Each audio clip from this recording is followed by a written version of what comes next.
जोहर गे सानाम को थीन दो अड़ी रस्का गे बुझुगोग कना तिकिन बेला नोडे जिरो हुई कना और तीरे दा और ठेंगा मेना कदा सावते और नेल तेगे पे ठिका दड़िया ताउन कना जे तेहिं दो ओकाते हेज हुई कना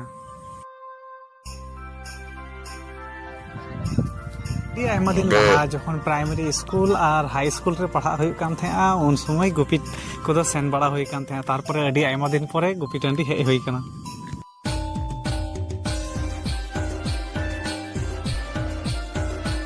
गाय डंगरी गुपी सनक दो अड़ी रस्का गे बुझुगोआ बैसाख बंगा सिंह चांदो तिकिनो अक्ते अड़ी ललय एलांगेआ ओनाते गाय डंगरी को बांको आतिंग दाड़िया कना ओनाते उनको नितो दो ओड़ा से लगा हुई कना और अक्तो हो अड़ी आयमा हुई कना मोटामुटी 12:30 गान बजा कना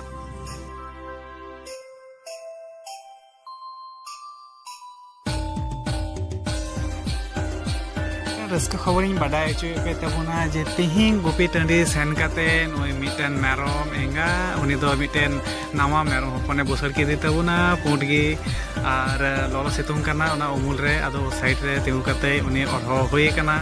वीडियो को जदि पे कुसी ताउन कना थाले लाइक ताउन पे कमेंट ताउन पे और सब्सक्राइब ताउन पे।